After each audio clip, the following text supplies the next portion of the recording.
Very busy and messy start to your Tuesday. After rounds of severe weather overnight, just look at how one Jeffersonville couple woke up this morning. A massive tree crashed into their bedroom.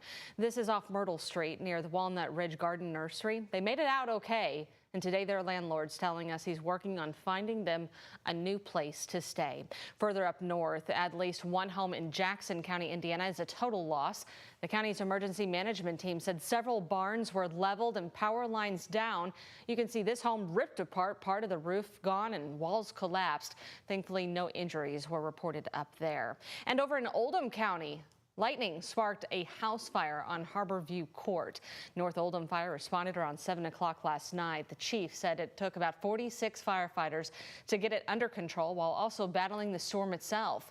Everyone inside that home made it out safely. No one was injured, but you can see it's going to be a total loss.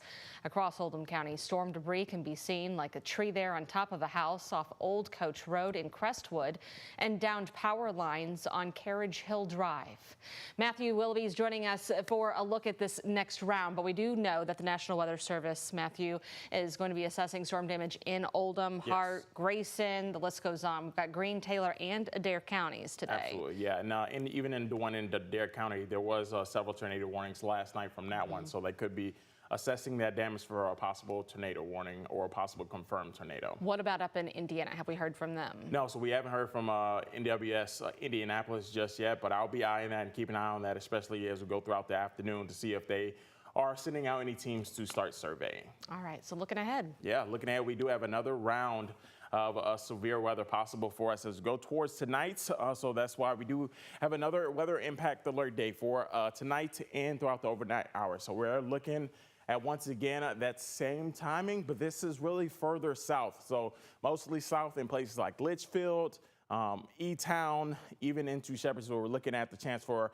another round of strong to severe storms. So just have another way to receive those warnings once again and have a plan in place before you do head off to bed for us as you go throughout today. So just to recap what we did see just yesterday, we saw several storm reports. And of course, that severe outlook for us as we go towards today does have Litchfield, Campbellsville, and Columbia once again into a slight risk. So those storms we're seeing expected to roll through are only into the Arkansas and Missouri area. Those storms are expected to race towards our area coming up in just a bit. Now, take a look at the last 24-hour estimated rainfall. We've seen quite a bit of rain. We've seen some radar indicator reports of almost 9 inches of rainfall just into places like Paoli and Salem. And those storm reports, we've seen numerous storm reports just from yesterday and just from the past 12 hours. This is how many storm reports we've seen really cut through the Louisville metro and places south and north for just yesterday. Now, I talked about those storms likely rolling in. We'll keep an eye on those, especially as we head towards tonight, but still holding on to some cloudy conditions as temperatures sit just into the 60s. Now, we will be breaking down those timing and tell you what to expect ahead for those storms we'll see, and also recapping those storms we did see just last night. We'll send it back over to you.